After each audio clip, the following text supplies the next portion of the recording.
안녕하세요. 큐쌤입니다. 오늘도 수업 시작하겠습니다. 오늘 이 시간에는 지난 시간에 이어서 이제 건축 시공에 대해서 조금 더 깊게 배워보는 시간입니다. 우리 지난 시간에 배웠던 걸 다시 한번 이야기해 보자면 우리는 지금 건축 시공을 8단계로 나누어서 보고 있습니다.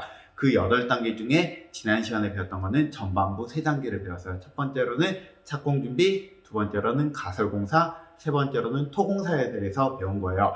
이번 시간은 거길 넘어서 기초공사랑 골조공사에 대해서 배워보는 시간을 가져보도록 하겠습니다. 일단 여기서 기초공사에서 이 기초에 대해서 좀 이야기할게요. 우리가 기술이 아니라 수학 시간에 기초란 무엇일까? 수학 시간의 기초가 어떻게 보면은 덧셈, 뺄셈, 곱셈, 나눗셈 이런 사칙연산이라 부를 수 있다라면은 기술 시간에 말하는 기초공사는 이런 게 말하는 게 아니에요. 기초공사는 그대로 말 그대로 건물이 올라갈 수 있는 무언가 바닥에 암석을 만들어준다라고 생각을 하는 게 가장 편할 것 같아요.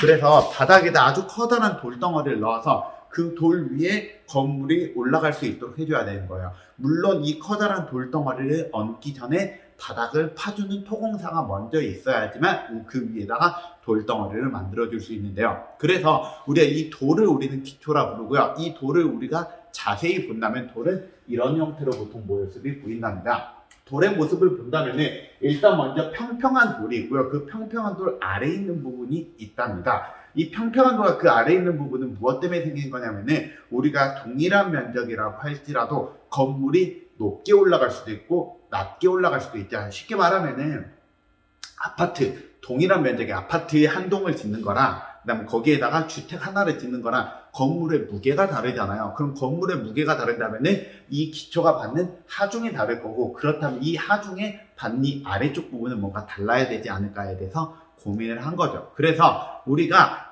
그냥 그 건물이 차지한 그 면적까지 바닥에 돌덩어리를 깔아주는 거 우리가 다른 말로 무엇이라고 부르냐면 기초판이라고 부르고요. 그 아래 이 건물이 얼마나 무거우냐에 따라서 그 아래 부분을 어떻게 처리하는가에 대해서는 우리가 따로 지정이라고 부른답니다. 그래서 필기 한번 해볼까요?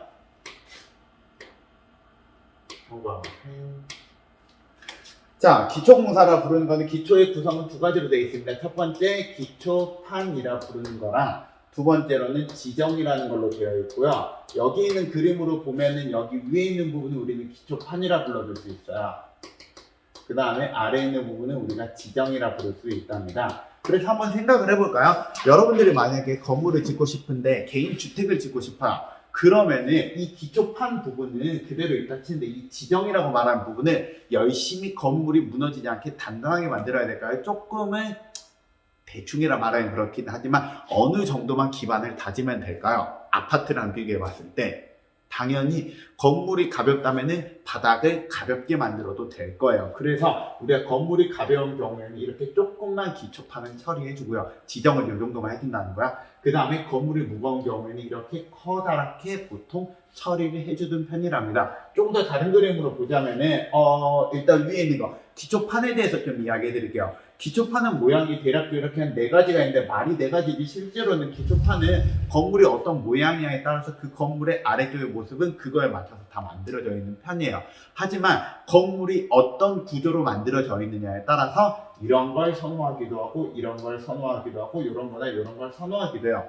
뭐 쉽게 이야기해 보자면은 내가 만들고 싶은 건물이 기둥 보구조로 만들어 본다. 쉽게 말하면은 기둥을 세우고 그 기둥에다가 가로로 볼을 얹고 그 볼 위에 석가래를 얹어가지고 집을 만들고 싶다. 쉽게 말하면 얘는 양옥집 같은 거. 한옥집, 양옥집을 만든다면은 우리가 하나의 기둥 아래는 기초가 하나씩이 들어가야 될 거란 말이에요. 그런 경우에는 이런 모습이 조금 더 유리하겠지. 그런데 만약에 내가 벽돌집을 짓고 싶다. 셋째 대지를 생각하는 게 제일 편하겠죠. 셋째 대지처럼 벽돌을 하나하나 올리려고 하면은 이 올리는데 근처로 해가지고 기초판이 되어 있어야지 그 기초판에 올려야지 건물이 평평하게 올라갈 수가 있겠죠. 그런 경우에는 이게 좀 더 유리할 수 있겠지. 그래서 요거는 우리가 보통 뭐라 말하냐면은 독립기초라 부르고요. 요거는 줄기초라고 보통 불러요. 그래서 이 두 가지를 뭐 섞어놓은 것도 있어요. 뭐 예를 들면은 우리가 현재 살고 있는 그리고 학교 같은 이런 건물, 이런 아파트 같은 구조에서는 우리가 이 두 가지를 좀 섞어서 써요. 기둥도 있고요, 벽도 있고 이 두 가지 동시에 건물을 받치는 데 사용을 하거든요. 그런 경우에는 이렇게 두 가지를 같이 쓰기도 하고 건물의 모양에 따라서 뭔가 특수한 모양을 쓰기도 하고요. 그래서 이렇게 우리는 기초판을 만들어주는 편이고요. 그래서 기초판은 건물의 모양에 따라 조금씩 다양하게 나오지만 이 기초판 아래 지정은 모습이 좀 정해져 있는 편이에요. 건물이 가벼우면 가벼울수록 그 다음에 이 건물 아래에 있는 땅, 집안이 단단한 암석이 우리가 지표면과 가까우면 가까울수록 바닥 처리는 가볍게 해주고요. 우리가 바닥으로서 바닥에 뭔가 모래층이 많거나 해저에 물이 있거나 아니면 건물이 굉장히 무거운 경우에는 기초를 이렇게 깊게 만들어주는 편이랍니다. 그래서 이런 거 우리가 얕은 기초라고 부르고요. 얕은 기초. 그리고 이쪽은 우리가 따로 뭐라 부르냐면 깊은 기초라 부릅니다. 그래서 이거는 얕은 기초, 깊은 기초라고 부르면 돼요. 그래서 써있는 거, 이거 얕은 기초라 여기서 안 써놨지? 이거 잘못 말했어요. 얕은 기초라 부르지 않고 이거 직접 기초라 부르기도 해요. 얕은 깊은이 조금 더 저에겐 익숙해가지고. 자, 그래서 깊은 기초라 부르는 건 무엇을 말하느냐? 상부의 하중을 직접 집안에 전달하는 구조고요. 그런 경우에는 어떻게 해주면 되냐? 그냥 위에다 모래 깔아주면 돼요. 옛날 우리나라 선조들은 모래를 깔아주거나 아니면 거기에다 모래보다 조금 더 큰 돌, 잡석이나 조금 더 큰 돌, 호박돌 같은 거를 바닥에 깔아준 형태대로 많이 해줬습니다. 요새는 무엇으로 많이 할까요? 요새는 거기에다 바닥에 콘크리트를 한번 쫙 깔아주는 경우도 많아요. 그래서 묵은 콘크리트를 한번 쫙 깔아주고 그 위에다 기초를 우리가 만들기 위해서 기초를 하기 위해서 철근 배치하고 다시 쫙 깔아주고 이렇게 해주는 경우도 많이 있답니다. 그 다음 두 번째 깊은 기초. 깊은 기초라 부르는 건 무엇이냐? 지지 기반이 깊을 경우 사용한다 라고 써있는데 이게 쉽게 말하면은 건물이 좀 아파트같이 높은 건물로 올라가야 된다. 건물 무너지면 안 되잖아. 그런 경우에는 기초를 깊게 만들어줘야 하는데 깊게 만들어주는 기준이 무엇이냐면은 그냥 쉽게 말하면은 이 건물이 암석층까지 무언가 박힐 수 있도록 해준다는 거야. 우리가 그런 거지. 우리가 여기에다가 예를 들어서 지금 여기에 실제로 그러면 안 되겠지만 여기에 예를 들어 벽이라고 해봅시다. 벽에다 우리가 시계를 걸어주고 싶어요. 벽에 시계를 걸어주고 싶은데 우리가 못을 박아줄 때 못을 살살 박으면 어떻게 될까요? 못을 살살 박으면은 우리가 주변에 흔들리면은 못이 쏙 빠져버리겠지. 그러면은 못을 얼마나 깊게 박아야 될까? 안 흔들리는 단단한 돌덩어리까지 못을 망치로 박아준다면은 이 못이 안 흔들리니까 시계가 고정이 되는 거잖아요. 우리가 건물도 마찬가지란 말이에요. 건물에 못을 박아준다. 바닥에 어디까지? 단단한 부분이 있는 데까지. 그럼 단단한 부분이 있는 데까지 못을 박아준 거. 우리가 못이 좀 많이 커지면 이 못을 뭐라 부르지? 말뚝이라 부르지. 해서 말뚝을 바닥으로 박아준답니다. 그럼 한 가지 물어볼까요? 말뚝은 어떻게 박아줄까요? 못은 망치로 하는데 말뚝은 뭘로 박아주지? 아주 커다란 망치가 있답니다. 그래서 아주 커다란 망치를 가지고 그 망치에서 위에서 이렇게 해머러 쳐는 거야. 땅 치는 거야. 치면은 박히긴 하겠지. 하지만 당연히 소음이 굉장히 심하겠죠. 그래서 이런 말뚝기초 같은 경우에는 일반 도시에서 하기에는 좀 많이 부담스러워요. 왜냐면은 주변에 소음 문제로 이제 민원 전화도 굉장히 많이 들려오고. 그래서 이걸 어떻게 개선을 할까 여러 가지 방법을 생각을 했는데요. 그래서 가장 요새 많이 쓰는 게 바로 뭐냐면 이런 방법을 많이 써요. 피어기초라 부르거든요. 피어기초라 부르는 건 무엇이냐면은 우리가 말뚝이라고 말하는 건 그런 거잖아. 우리가 못을 우리가 벽에다 박는 개념인 거잖아. 이걸 개념을 거꾸로 돌려버리는데 어떻게 하냐면은 구멍을 뚫어놓고 그 구멍에다가 못을 만들어주자고요. 구멍에 못을 어떻게 만들어주냐고 우리한테 아주 좋은 게 하나 있거든. 바로 철근과 콘크리트가 있으니까 이 두 가지를 섞어가지고 못을 만들어줘 버리겠다고. 이렇게 해주는 걸 우리는 무엇이라 부르냐면은 피어기초라 부르고요. 쉽게 말하면 구멍을 뚫고 그 구멍에다 철근 콘크리트를 쑤셔 박아가지고 우리가 이거를 마치 말뚝처럼 이야기해주는 겁니다. 그 다음에 케이슨 기초라 부르는 거는 주로 건물이 우리가 해저에 우리가 건물을 만들어요. 해저에다가 집안을 놔두고 올려야 된다. 뭐 예를 들면 교각을 만든다든지 아니면 해양 플랜트 산업을 한다든지 그런 경우에는 우리가 해저에 우리가 돼야 될 때는 우리가 땅에다가 우리가 어마어마하게 큰 케이스, 그러니까 박스를 바닥에다 박아버려요. 그래서 그 바닥에 박은 걸로 우리가 기초를 해서 위에다 건물을 올리는 경우도 많이 있답니다. 자, 그래서 나머지 설명들은 그냥 한번 쭉 읽어보면 돼요. 말뚝 기초. 콘크리트나 강제 말뚝을 박아서 상부 구조를 지지. 케이스 기초. 이미 건조된 사각 케이스는 집안에 설치하는 것. 피어 기초는 수직으로 구멍을 불착하여 콘크리트를 타설하여 원형 기둥을 설치하는 걸 보고 보통 말한답니다. 아시겠죠? 자, 이제 그 다음으로 넘어가 볼게요. 자, 그 다음으로 이제 골조공사에 대해서 좀 이야기해 볼까요? 골조공사라 부르는 건 이제 건물을 실제로 미안해요. 건물을 실제로 뼈대를 만드는 공사예요. 건물을 뼈대를 만든단 말이 무슨 말이냐면 우리가 기존까지는 우리가 바닥만 계속 만들었단 말이에요. 이 바닥이 이제 실제로 건물을 이제 높게 만들어지는데 이 골조공사가 끝나면은 건물이 어떤 느낌이 되냐면 쉽게 말하면 여러분들 영화나 드라마 볼 때 공사판에서 전투씬 본 적이 있으시나요? 거기에서 전투씬 보면 사람들이 막 전투할 때 봐오면은 이 주변 환경 봐봐요. 뭔가 건물이 있긴 하지만 시멘트만 보이고 거기에서 사람들이 움직이는 모습, 창문도 없고 다 막 뻥 뚫려 있잖아. 그 정도 모습이 바로 골조공사의 모습입니다. 그래서 골조공사라는 뼈대를 만들어주는 공사를 뜻한답니다. 그래서 골조공사는 우리가 주로 무엇을 많이 이용해 주냐면은 첫 번째로는 콘크리트, 두 번째로는 철골, 세 번째로는 조적공사를 많이 이용해 준답니다. 여기에서 콘크리트부터 이야기할게요. 우리가 콘크리트라 부르는 건 우리가 지난번에도 좀 이야기했지만 콘크리트라 부르는 건 쉽게 말하면 우리가 정확하게 말하면 콘크리트가 아니라 철근 콘크리트 구조를 보고 말하고요. 콘크리트는 압축력이 강하지만 인장력에는 약해요. 그래서 이 압축력이 강하고 인장력이 약한 콘크리트와 인장력에도 강하지만 대신 물에 약한 철근을 섞어가지고 돌 안에다 철근을 쑤셔 박아서 인장력은 철근이 그리고 돌이 무엇을? 돌이 압축력을 버티게 만들어준 구조를 우리는 철근 콘크리트 구조라고 부른답니다. 그래서 필기 한번 해볼게요. 압축력이 뛰어난 콘크리트와 인장력이 우수한 철근을 일체로 해서 만든 공사를 보고 우리는 철근 콘크리트 구조라 부르고요. 철근 콘크리트 구조는 우리가 일단 만들어주려면 제일 먼저 철근이 있어야 되고 콘크리트가 있어야 되는데 문제는 철근은 그냥 우리가 철근을 위치시키면 되지만 콘크리트는 부으려고 하면 무언가 틀이 있어야 되겠죠. 그래서 만드는 순서가 있답니다. 제일 처음으로 어떻게 했냐면은 철근을 배근을 해줍니다. 이걸 철근, 배근 필기하시면 됩니다. 철근을 먼저 설치를 해줘요. 철근이 설치가 된 곳에다 여기에다 콘크리트 부어주려면 콘크리트는 일단 기본이 액체란 말이야. 액체를 그대로 부어줄 수 없으니까 틀을 만들어줍니다. 이때 만들어주는 틀을 우리가 무엇이라 부르냐면은 거푸집이라고 부른답니다. 그래서 거푸집 공사라는 걸 해줘요. 그래서 거푸집을 쭉 다 설치를 해. 거푸집이 설치가 된다면 이 거푸집에다가 우리가 세 번째로는 우리가 콘크리트를 부어주는데요. 콘크리트를 부어주는 걸 우리는 콘크리트 타설이라고 부른답니다. 콘크리트를 타설하기 위해서는 두 가지의 기계 장비가 필요하답니다. 하나는 익숙하고 하나는 익숙하지 않을 거예요. 첫 번째로는 콘크리트를 섞어주는 장치.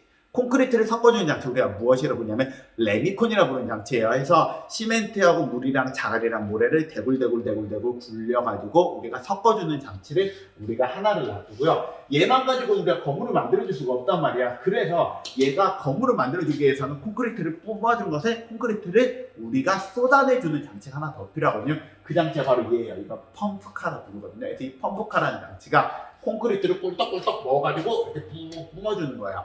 그래서 실제로 건물 공사를 할 때 보면은 실제로 공사하는 사람이 요거 하나만 들고 있어요. 이 위에 뭐가 있냐면 얘가 지금 달려있는 거야. 얘가 이제 콘크리트를 뿜어주면은 사람이 이렇게 일일이 손으로 이렇게 쭉 움직여가지고 콘크리트를 정확한 위치로 위치를 시키고 위치시킨 다음에는 무엇을 해주냐면은 여기에 있는 이 사람이 콘크리트를 열심히 펴준답니다. 그래서 펴져 있는 그 콘크리트를 열심히 이렇게 펴놓으면은 그대로 굳혀놓으면 우리가 실제로 쓰고 있는 건물이 되겠지. 그래서 실제로 아직 건설 현장에서는 기계 장비를 이용을 하기도 하지만 사람들의 손이 닿아야 되는 부분이 좀 많다는 걸 좀 알고 있으면 좋겠습니다.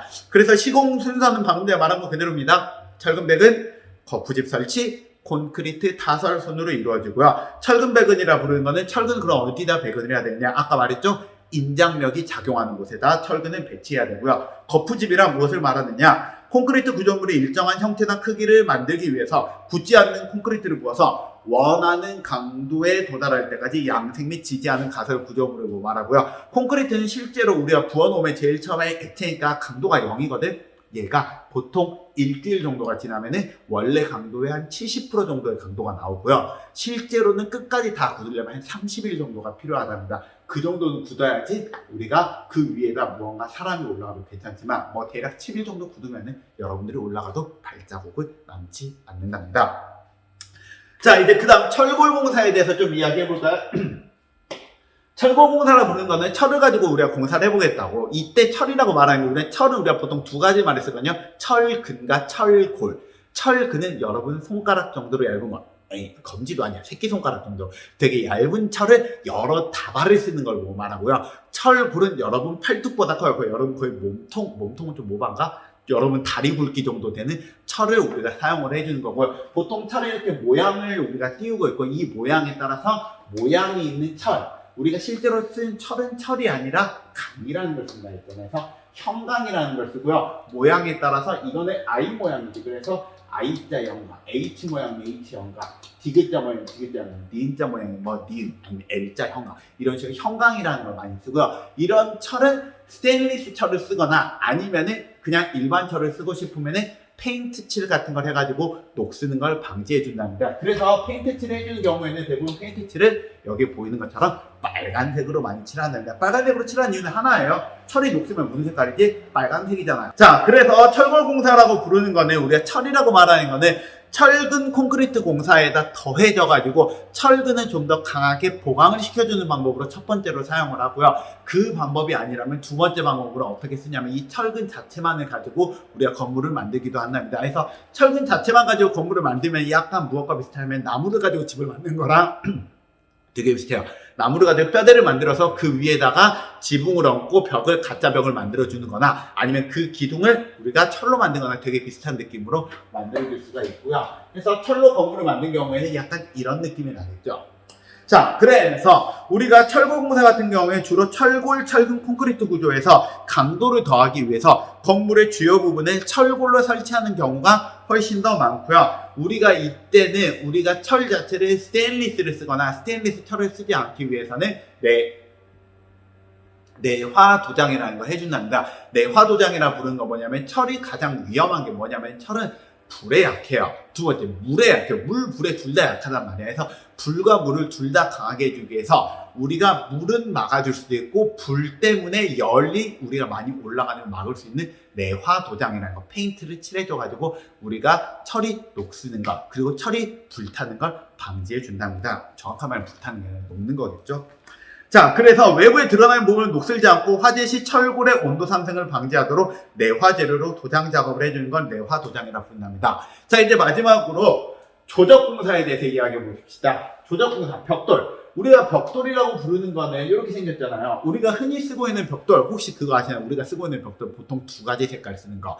첫 번째로는 빨강 색깔, 적벽돌을 쓰고요. 두 번째로는 회색의 적벽돌을 씁니다. 회색 벽돌, 다른 말로 시멘트 벽돌을 쓴답니다. 그럼 벽돌을 왜 쓸까요? 벽돌이라고 말하는 거는 일단 모양이, 일단 재료가 좀 가볍잖아. 가볍고 우리가 꾸며놓고 나면은 건물 자체가 좀 예뻐 보일 수 있고요. 우리가 대부분의 건물은 마지막에 마감이라는 거, 건물 겉에 꾸며줄 때 무엇으로 꾸며주지? 대부분 페인트로 꾸며주잖아요. 페인트로 꾸며주면 시간이 지나면 이 페인트가 벗겨질 위험성이 있어요. 벗겨지면 어떻게 해야 되지? 다시 긁어내고 다시 페인트질을 해줘야 되는데 이 벽돌이라고 말하는 건 좀 좋은 게 얘는 시간이 지나면은 약간 늙으스름한 벽돌? 우리가 그런 느낌이 들어가지고 그대로 벽돌은 그대로 우리가 나중에 이런 뭐라 해야 되지? 보수 작업이 좀 더 적은 편이에요. 그래서 벽돌은 그대로 계속 쓸 수 있다는 점이 좀 좋은 점이고요. 조적공사, 벽돌 같은 경우에는 점토 벽돌, 여기 점토 벽돌이고요. 아니면은 콘크리트 벽돌은 제가 예시를 안 준비했네요. 콘크리트 벽돌이나 블록 같은 재료를 모르타르라는 걸 이용해서 붙여주거든요. 모르타르라고 말하는 거는 어려운 용어가 아니고요. 시멘트랑 물이랑 모래랑만 섞은 거. 그래서 자갈 빼고 나머지 세 개만 섞은 거 우리는 모르타르라고 이름을 붙여주었습니다.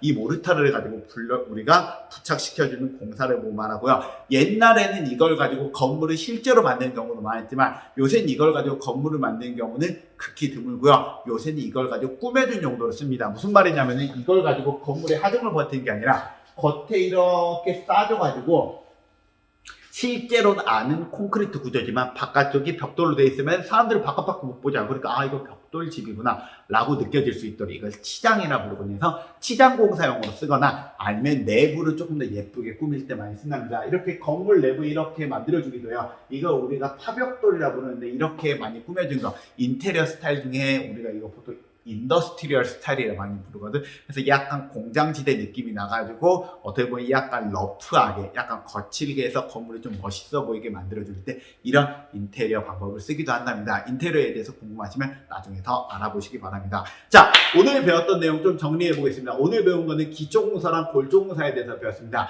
기초공사라 부르는 건 건물의 뼈대, 우리가 그 건물의 뼈대 아래 들어가는 건물이 무너지지 않게 해주는 공사라고 말하고요. 이 뼈대는 우리가 건물이 무너지지 않아야 되기 때문에 건물이 무거우면 무거울수록 아래쪽으로 깊게 내려가고 우리가 아래쪽에는 큰 돌덩어리에 박는 형태대로 보통 들어가고요. 만약에 건물이 가볍다면 바닥에다 자갈 정도 깔아주거나 콘크리트를 한 겹 더 깔아주는 형태로 된답니다. 그리고 우리가 건물의 골조공사라 부르는 거는 뼈대를 만들어주는데 뼈대는 보통 세 가지로 만든답니다. 세 가지는 벽돌, 콘크리트, 마지막으로 철골로 만들지만 실제로 가장 많이 쓰는 건 콘크리트를 가장 많이 쓰고요. 정확하게 말하면 철근 콘크리트 구조지만 이 철근 콘크리트 구조에 강도를 더하고 싶으면 철골을 더하고요. 철근 콘크리트 구조가 좀 예뻐 보이고 싶으면 이거를 벽돌로 겉에를 꾸며주는 형태대로 하는 게 현재 가장 많이 쓰는 방법이랍니다. 다음 시간에는 이 다음 우리가 설비공사부터 시작하겠습니다. 오늘 끝! 안녕!